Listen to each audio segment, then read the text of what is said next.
Hello, and welcome to all of our viewers. I'm Cindy Portali, here tonight to bring you the Democratic Party presidential candidate, Secretary Hillary Clinton, and Vice Presidential candidate, Senator Tim Kaine. Good afternoon to both of you.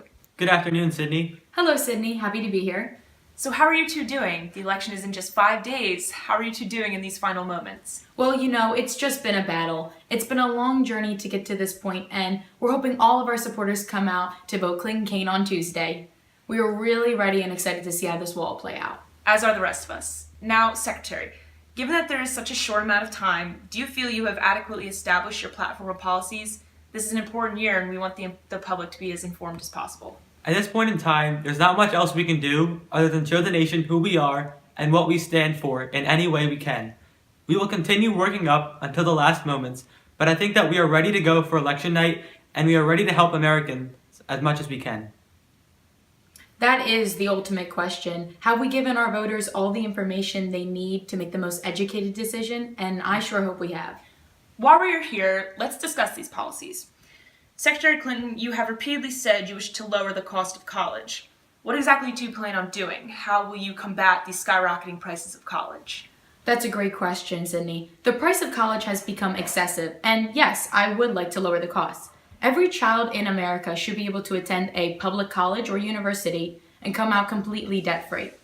In my plan, a $25 billion investment will be made into the education sector to fund free community college education and advanced universities so that they're more accessible so anyone who wishes to attend is able to. Obviously, the states will have to step up with their fundraising to support this higher education, but truthfully, it's a small price to pay for the betterment of the nation. Now, this $25 billion, where would the money come from to make such a large investment? With such a large contribution, money will inevitably have to come from taxpayers. The wealthy elite have been given too many tax breaks, and I hope to raise their taxes in order to benefit the greater good of the nation. And by doing this, we'll also increase the number of jobs. A total economic boost will result from this investment. Now, moving past education for a minute, while we're on jobs, there are obviously millions calling for the renewal of American jobs. With the nation's best interest at hand, how would you go about bringing jobs back to America? Coming out of the recession, the nation needs a large investment in good-paying jobs, which we intend to bring. First, we're going to start by funding large infrastructure and manufacturing projects of the future, which include environmentally friendly power sources. Not only will we enhance America, but we'll also prevent unfair trade deals with nations that seek only to advance their own cause. I agree, and I also believe that we need to establish symbiotic relationships with foreign nations in order to establish our credibility as a strong manufacturing nation. We can also do this by supporting the small business owners. And as a nation, we can not only be focused on the big fish in the pond, but we must be there to sustain all businesses and ensure that they have an equal opportunity just like the large corporations do. Now, knowing all the citizens' concerns, do you believe everyone will be able to get behind your plan? It is a very encompassing and comprehensive plan. While we are trying to help the small businesses, we are not trying to damage the large ones. However, it is important everyone has an equal opportunity, even if that means limiting the power of large corporations.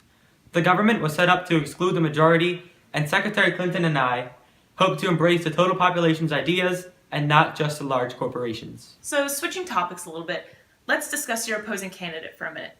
Mr. Trump has repeatedly said he will deport all illegal immigrants, but you have a very different opinion on the matter. That's for sure. Mr. Trump can say all he wants about building a wall and keeping the illegals out, yet no government employee will ever agree to this, nor will they force the Mexican government to pay for it. The immigrants in America do not deserve deportation. They deserve citizenship. They deserve the right to have the same freedoms we American citizens have, as long as they go through the necessary requirements. So, how will you go about this? We will enforce the borders in order to maintain these requirements, but a wall is not necessary to do so. Once they're here, they will be integrated into the formal economy and will provide them with a nation to live in, one that we're very proud of owning. Well, I would like to thank you both for sitting down with me this afternoon. It was great talking to you, and I wish you the best of luck next week. Thank you, Sydney. Very nice talking to you. Best wishes, Sydney. Glad we could be here. Get out there and vote on November 8th. Tune in tomorrow to watch Bethany Hoffman's interview with Republican candidate Donald Trump and Governor Mike Pence.